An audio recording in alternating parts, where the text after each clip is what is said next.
3. So we got the movie We Live in Time is a romance comedy drama movie starring Florence Pugh and Andrew Garfield. Not to spoiler anything to you guys, but it will make you shed a little bit of tears just like it did for me at the theaters. Despite the amazing A-list talent, it's a story about their love and how a single instant can not just change one of their lives, but all of their lives since they're a family. My apologies for the very late video. This movie came out literally the same weekend I went to New York Comic Con, so I took some time off, but I had to come back, so we'll talk about New York and Comic Con in a different video. But honestly, before I became a YouTuber, I used to go to school to become a marriage counselor, so I went to go get my psychology degree. The reason why I say this to you guys is because I love romance movies, even though I'm a guy. A lot of guys get stigmatized. If I see a beautiful woman, she's looking at me, of course I'm gonna go say hi. So yeah, I have like the utmost respect for romance movies. I want them to succeed. Some of you know me on this channel, like the After series. It Ends With Us. They literally came out this year. Someone Like You. So these are books that were translated into movies, so I was very happy to see these guys tackle this kind of role, especially at this time in the fall cozy cuffing season. Basically, it's one of those movies that's very grounded and true in its raw nature in terms of the love, which of course includes sexuality, but it's literally feels like one of those love stories, of course, with the family, with kids, with navigating, of course, with that diagnosis, with what's going on in life. Basically a love letter to celebrating life and the time that you have left, or basically with your significant other. I never watch trailers when I go see the movies in theaters. Usually I just see the Instagram photos, and I literally, when I saw the photo that I posted on picture for you to check out right now, I literally thought, just like everyone else in the comments, that it was Emma Stone. I was like, what? They have like a second love story? But no, then I really looked into it. I'm like, no, that's Florence Pugh. But just like everybody else in the comments, I was baffled because I'm like, no way, like they made another love story. All I heard,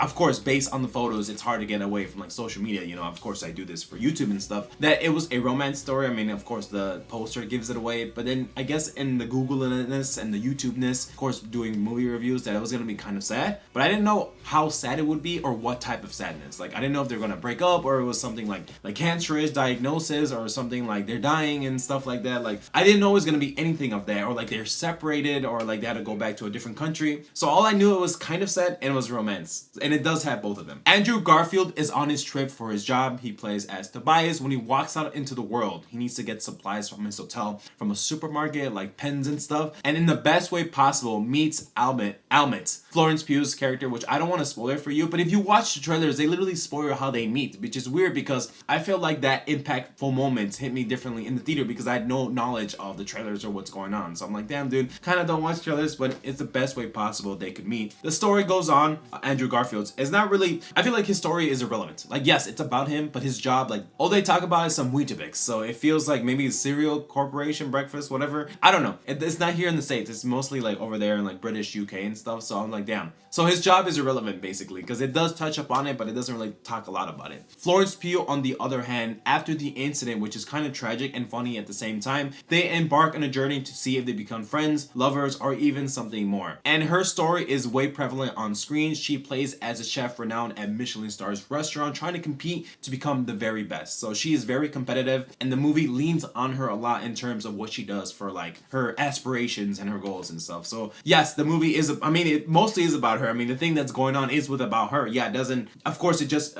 doesn't affect her. Florence, it affects Tobias's character, Andrew Garfield's character, but I feel like the movie is really centered on her. And yeah, Andrew Garfield's character is prevalent, but it's kind of from her or both of them point of view. But it's, you see the movie, you'll see, yeah, they do influence more of her life. The story, however, it's not told through chronological order. It shows in the present day with what's going on, and of course I do have to just say the diagnosis in terms of what's like going on with their relationship. Can they last? Can they get through to this? But also I feel like it jumps between the first time they meet, the first date, the first kiss, the first time they sleep, the first fight, and it also jumps between the present and in the future with their child. Like one scene we have the big breakup, and then they're telling their child something. So I don't know, some people thought it was a gimmick that is told not through chronological order, but I felt like also as well on the flip side, it might not have the same impactful moments because you always get that sense of security that no matter what life is going through them, it's a wholesome grounded story about their love, about their obstacles, what they have to do to navigate this difficult time in their relationship. But not all of it, it's tragic. Some of them it's happiness in their lovey-dovey days before the child, when they're first meeting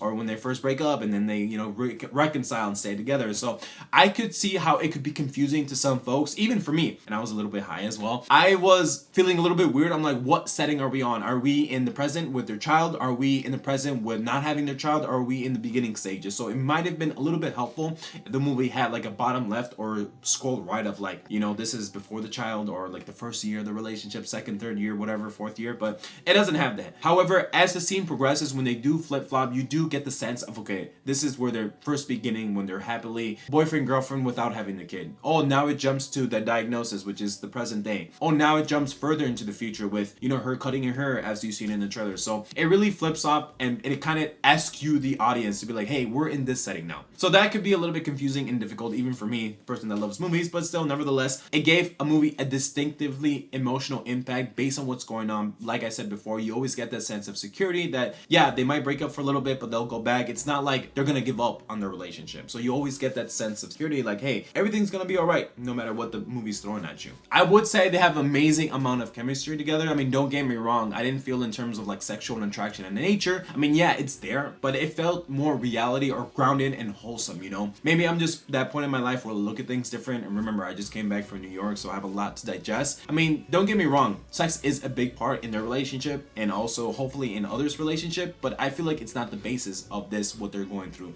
It's not like 50 Shades. 50 Shades was just like erotic and, you know, sensual. That was like, oh my god, like towards 11. They do talk about it here, and they do have that, but their chemistry in terms of, you know, like cutenessness, you know, the way they laugh at each other's jokes, the way they look at each other, the way they hug each other, the way they say everything's okay, or the montage of their dates and the beginningness of they're going on coffee, they're going on the bike ride or whatever, or the horse meme that some of you have known. So it's really grounded and based, and just really feels true to nature of like humans. Like anyone can see themselves falling in love, or like having their first heartbreak with these characters, or having their first kiss, or or should I say their first fight. So it really puts you in the shoes of what's going on thematically, but in terms of the human world aspect as well. The movie does a nice job of balancing your best life, but also living it before you die. I think one of the quotes that from Almet, which is Florence Pugh character, and I'm paraphrasing here, so I'm not really exactly sure she said that, but she said something like this. I think she said, I'd rather have 6 amazing, brilliant, fantastic months rather than 12 shitty ones, because of what's going on with diagnosis, and that really stuck me. I'm like, damn, you're right. I'd rather have 12 amazing, like incredible months than just 12 really bad ones. And so I feel like it really does a fine job. I'm sorry, I have to sneeze, but I'm trying not to. Balances the line of living your best life, but also being connected to reality as well. I always knew that these guys connect. I love Florence Pugh, of course, in Black Widow, you know, Midsummer and Dune, but then throwing Andrew Garfield into the mix, Spider-Man, you know, and stuff like that. I knew these characters were amazing in their respective careers, but putting them together is an amazing dynamic duo that I never thought we needed. And I was like, dude, now I can't even get that out of that in my head. I had to go see this movie 2 times because it's just really impactful moment for me, especially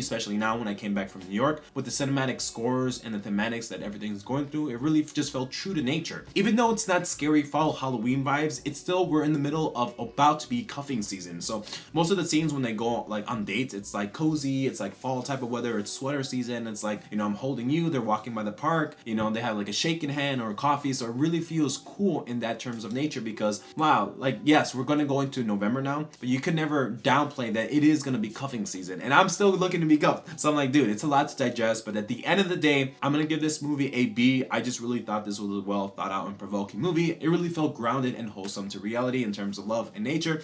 And if you made it this far, I really appreciate you guys so much. Do me a favor, consider hitting that like button and turning on notifications so you never miss a video. With that, take care, bye.